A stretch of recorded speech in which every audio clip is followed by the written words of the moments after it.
What's up, Dragon Ball fans? My name is John, and today I'm bringing you guys another review on Dragon Ball Super Episode 79. And the episode just aired about an hour ago in English subtitles, and I just watched it. So I'm about 10 minutes out from watching it, so I'm about to jump in and review the shit out of this, because it was a great fucking episode. Now, we pick up from last week's episode where we see Majin Buu getting slapped around silly by a new fighter that we're introduced to from Universe 9, and he's a part of a trio of danger that we get their name in this episode 79. They're called the Trio of Danger, and basically they're just wolf-like fighters. And the first fighter that's fighting Majin Buu is Bazil or Basil, however you want to say it. It's really up to you. But we pick up and we just see Majin Buu getting slapped around, and I won't lie, for the first like 4 minutes of the episode, he's just getting slapped around. But as we all know, that doesn't do much to Buu. If you watch the Majin Buu arc, you know Majin Buu needs a lot more damage than that. And we all know he can absorb damage like it's nothing. And every other universe is talking, it's like kind of going back and forth through all the universes, talking about how why is this fighter like not trying, he's just taking so much damage, blah blah blah.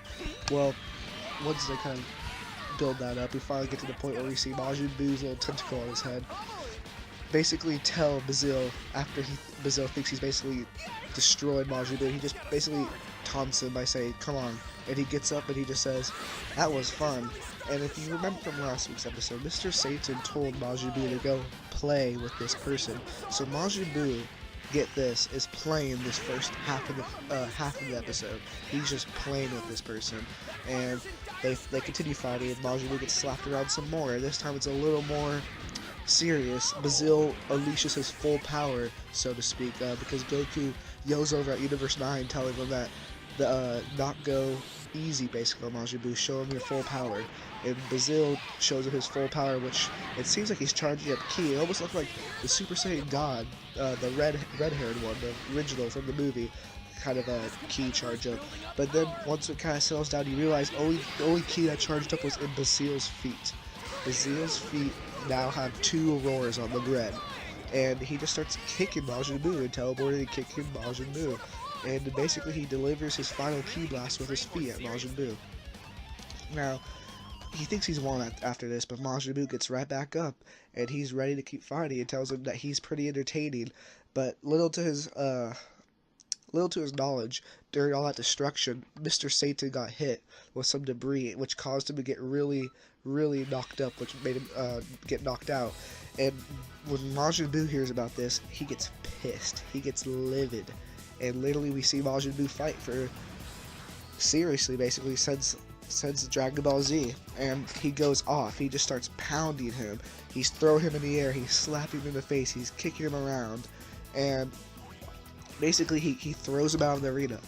And normally, when someone gets tossed out of the arena, that's how the match ends. And Goku tries to explain that to Xeno-samas, but in this exhibition match, there is no rules because they haven't necessarily determined rules yet, and they said they'll determine them by the tournament. But for this exhibition match, everything is allowed. Basically meaning any cheating, any killing, any way you can fight is allowed. And we see this demonstrated next when Bazil crawls back onto the ring, and Universe 9 Kaioshin throws him some sort of fruit, and he eats it, and he gets a gigantic power up. It kind of reminded me of the with Turles and the Tree of Night. Now, after he gets his little power up and he's just all bulky and muscular and a lot more amped up, he starts wailing on Majin Buu. And this is where it gets interesting. It's like a good 3-minute little scene of Majin Buu getting wailed on, getting kicked in the face, just getting destroyed. And I kind of noticed this like from the beginning, but on Universe 9's side, the Kaioshin is very evil. He kind of reminds a lot of people, and myself, of Zamasu. He has that feel to him that he's just crazy and he's devious, and he just does not care about the normal things most Kaioshins would, like keeping the peace. And the things we don't know about that on Universe 9, we don't know if it's the same as Universe 7 and 6, but that's another discussion.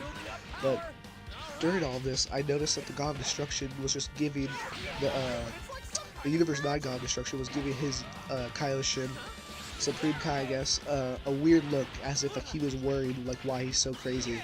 And when Majin Buu's getting trampled on by Basile, the God of Destruction says, maybe this is a little too much, and he looks literally worried, as if he's worried that this is too much. Like, you would never see that from Beerus. Beerus, even though I'm kind of starting to think Beerus isn't the strongest God of Destruction with all these 11 other ones introduced, but this God of Destruction seems like he has a kind heart, even though he does not look that way. He's not designed to look like he gives pity, but he kind of gives a little pity to Majin Buu.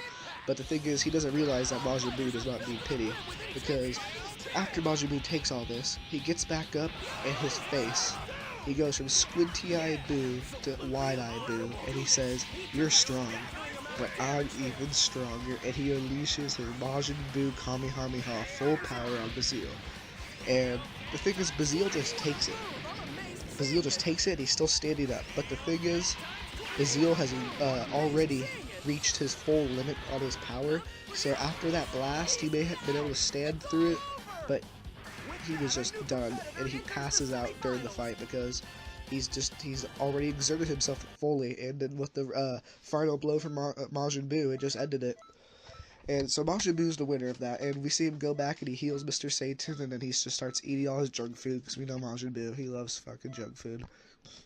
And then this is where the next episode, episode 80, kind of gets its little introduction. We see Gohan step into the ring, and he's about to fight the second brother in the Trio of Danger. I think his name is Lavender, and he's the yellow wolf. And he seems really evil.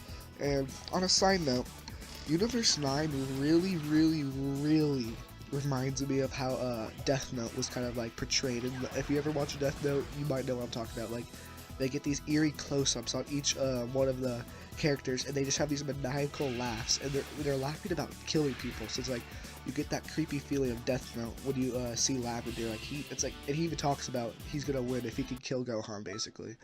So I get this really more horror-y and like not demonic-y, psychotic feel from this Universe 9. Like, that's the vibe I get off them. They must be really into death and extreme means of dealing with things. So, yeah, after that, we basically see the setup for episode 80. Gohan versus Lavender, and we get the little preview for the next week, and some of you might already know this through spoilers that, that go on the internet and a lot of people talk about, but, basically, Lavender has a little secret skill where he can basically shoot poison. I believe he shoots the poison to Gohan's eyes, and Gohan is blind during this fight, this next episode. So we're going to see some true feat from Gohan, I believe, because the episode's even called Gohan, Bring Out Your Fighting Spirit, something along those lines. Maybe Gohan's going to probably get a nice little episode this week, like actually seeing him showcase his powers that we have not seen in a long time. But I'm excited for that, because we all know Gohan. He can kick some ass, and I hope he does. And I hope he finally shines. I think he's going to shine even more throughout the tournament. But a lot of people don't feel that way. But I don't know. I could see it going either way. But I'm really on the side of him shining, because like he needs his time. He needs his time back. And well, that's it for this week. That's it. Blah, blah, blah, blah, blah, blah. That's it for this week's episode. I got this one out just on time, like I said I would, and I will try to do the same thing with next week's episode, so stay tuned if you actually like listening to what I have to say. Thanks. Goodbye. There's no telling who's gonna